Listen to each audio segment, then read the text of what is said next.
প্রায় আমাকে জিজ্ঞেস করা হয় যে কতদিন আঁকা যায়। হ্যাঁ, কিছু কিছু ক্ষেত্রে বাবা মারা কনফিউজ হয়ে যায়, তারা কিছুদিনের মধ্যে আঁকা ছাড়িয়ে দেয়, কেউ অনেকদিন ধরে আঁকায়। তারা বুঝতে পারে না যে তার বাচ্চাকে কত দূর বা কত বছর ধরে আঁকাবে। তো এই নিয়ে আজকে যে সমস্ত মানে সংশয়গুলো আছে সেগুলো আজকে ক্লিয়ার করব, এবং যারা এই প্রশ্নগুলো প্রায় করে থাকে তাদের জন্য একটা উত্তর আজকে রেখে যাব। তো চলুন আলোচনা শুরু করা যাক। তার আগে বলে রাখি, আমার এই চ্যানেলটা ছোটদের জন্য তো বটে, বড়দের জন্য ভীষণভাবে উপকারী। এবং আপনার ছোট বাচ্চাদের যদি আঁকা বা অন্য কোনো ক্রিয়েটিভ ফিল্ডের সঙ্গে যুক্ত থেকে থাকে তাহলে কিন্তু অবশ্যই আমার চ্যানেলটা সাবস্ক্রাইব করে রাখতে ভুলবেন না। এবং এখানে এমন কিছু কিছু আলোচনা হয় যেগুলো অন্য কোনো চ্যানেলে কিন্তু পাওয়া যায় না। তো আজকে আমাদের যে বিষয় সেটা হচ্ছে যে আঁকা কতদিন ধরে শিখবো। তো চলুন শুরু করা যাক। প্রথমে আমি বলে রাখি, কিছু কিছু বাচ্চারা আছে যাদের দেখেছি কয়েক মাস, 1 মাস, 2 মাস বা 1 বছর, 1.5 বছর বা বড় জোর 2 বছর পর্যন্ত এঁকে দেয়।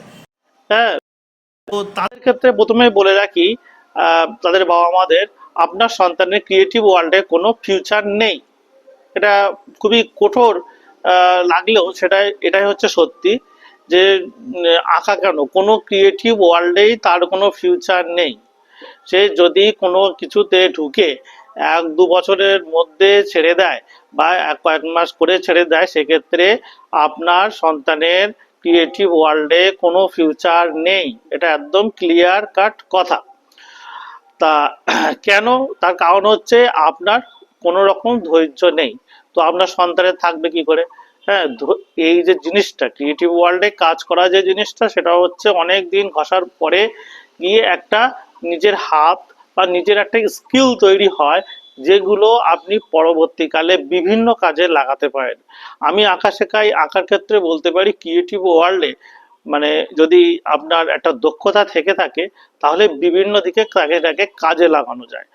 বড় বড় কার্টুনিস্ট, গ্রাফিক ডিজাইনার থেকে শুরু করে, আমি সেদিন চুল কাটতে গিয়েছি, তো সেখানেও দেখলাম একজন কানপুরের অধিবাসী, তা সে আমাকে বলছিল যে সে অনেকদিন ধরে আঁকার ফলে মানে তার মানে মাথা চুল কাটতেও তার কত উপকার হয়েছে। তো তাদের জন্যই বলছি, যাদের মানে ক্রিয়েটিভ ওয়ার্ল্ডে মাত্র 1 বা 2 বছরের জন্য নিজের সন্তানকে রেখে দিয়ে ছেড়ে দিয়েছেন, আপনার ছেলের ভবিষ্যৎ বা আপনার বাচ্চার ভবিষ্যৎ কিন্তু খুবই খারাপ জায়গায় আছে, এটা আপনি ধরে নিয়ে রাখুন। ঠিক আছে, এইবার পরে আলোচনায় আসা যাক যে তাহলে আমার কতদিন শেখা উচিত। কতদিন শেখা উচিত বলতে, প্রথমে ধরে নিন আপনার বাচ্চাকে আঁকা কেন শেখাবে। ঠিক আছে, মনে করুন যে স্কুলের প্রজেক্টের কাজের জন্য আমার বাচ্চার আঁকাটা শেখাটা প্রয়োজন, তাহলে আমি আঁকাটা শেখাই। স্কুলের বিজ্ঞানের আঁকা আছে, হ্যাঁ, বা আরো স্কুলের যে ড্রয়িং এর যে ইয়েটা আছে, সাবজেক্টটা আছে, তাতে কিছু ভালো মার্কস পাওয়া। ঠিক আছে, এইরকম টুকটাক কাজের জন্য যদি মনে করেন যে আপনার বাচ্চার একটু হাত ভালো হোক এবং সে আঁকা টুকটাক জানুক, এটাই হলে আমার পক্ষে যথেষ্ট। তাহলে অন্তত 5 থেকে 8 বছর বাচ্চাকে আঁকা শেখাতেই হবে। এবার আপনি বলবেন যে 5 থেকে 8 বছর কেন? তার একটা কারণ আছে। কারণ হচ্ছে আমাদের আঁকা যারা শেখান তাদের ওখানে যে পরীক্ষাগুলো হয় সেখানে তিনটে মানে অনেকগুলো তো পার্ট আছে। মানে ধরুন 9th ইয়ার কোনো জায়গায় কোনো বোর্ডে, কোনো জায়গায় 7th ইয়ার অবধি কোনো বোর্ডে পরীক্ষা হয়। তো সব মিলিয়ে ধরে রাখুন প্রায় 9-10টা মতো পরীক্ষা হয়। এর মধ্যে হুম 3rd ইয়ারের পরীক্ষার যে সার্টিফিকেট, সেটাকে আমরা একটা মাধ্যমিক পরীক্ষার মতো ধরে নিতে পারি। 5th ইয়ারের যে সার্টিফিকেটটা, সেটাকে আমরা ক্লাস 12-এর মতো ধরে নিতে পারি। এবং 7th ইয়ারেরটা আমরা গ্রাজুয়েশনের মতন ধরে নিতে পারি। তো এই যে তিনটে পরীক্ষা বা এই তিনটে যে পার্ট, এর মধ্যে একটা আপনার বাচ্চাকে কমপ্লিট করতেই হবে।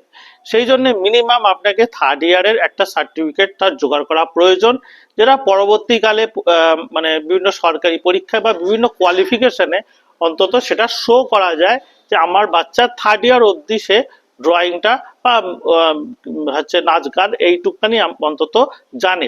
মনে রাখবেন 3rd ইয়ারের নিচে যে সমস্ত সার্টিফিকেট গুলো আছে সেগুলো কিন্তু মানে বিভিন্ন কাজে বা অন্য জায়গায় অতটা দাম দেয় না, সেই কারণে মিনিমাম আপনাকে 3rd ইয়ার অবধি দরকার। তো সেই জন্য 3rd ইয়ারের পরীক্ষার দেওয়ার জন্য আপনাকে 5 থেকে 8 বছর আঁকা শিখতেই হবে। অনেক ক্ষেত্রে দেখা যায় যে বাচ্চাকে খুবই ছোটবেলায় দেওয়া হয়, সেক্ষেত্রে তার যে টিচার থাকে সে তাকে দ্রুত অত তাড়াতাড়ি পরীক্ষায় বসায় না।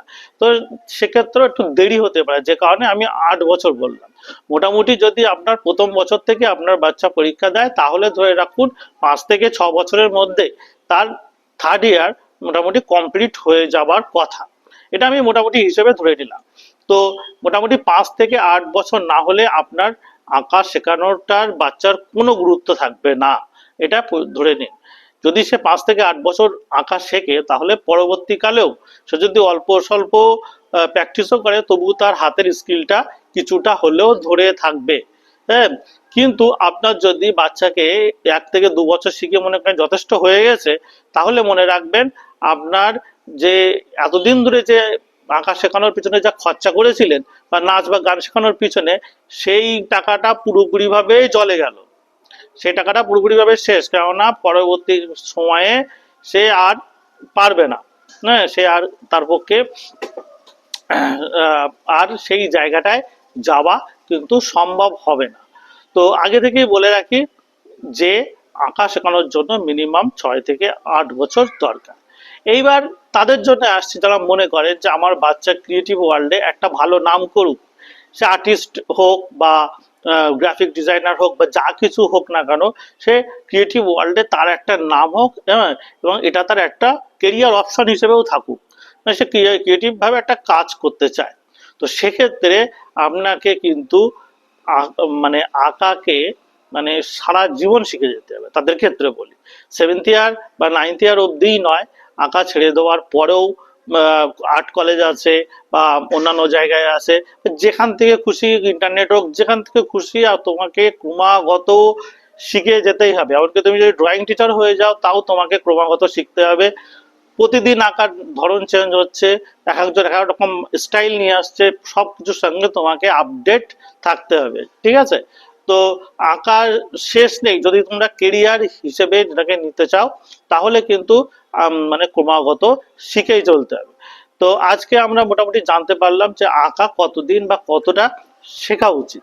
তো এটা ছোট মানে বাবাদের, সরি, এটা যারা অভিভাবক অভিভাবিকারা থাকেন তাদের পক্ষে কিন্তু এটা জানাটা সম্ভব হয় না যে কতদিন বা কি করতে হয়। তাই আজকে আমি আশা করি আপনাদের সেটা ক্লিয়ার করে দিতে পেরেছি। তো চ্যানেলটা অবশ্যই সাবস্ক্রাইব করবেন, যে আরো এরকম ধরনের আলোচনা আমরা করব যেগুলো আপনাদের ডাউট ক্লিয়ার করতে সাহায্য করবে, এবং তার সত্ত্বেও থাকছে বিভিন্ন টেকনিক্যাল আলোচনা যেগুলো ছোটদের কাজে লাগবে, আঁকা শিখতেও সাহায্য করবে। ধন্যবাদ, ভালো থাকবেন। আবার দেখা হচ্ছে পরের সপ্তাহে।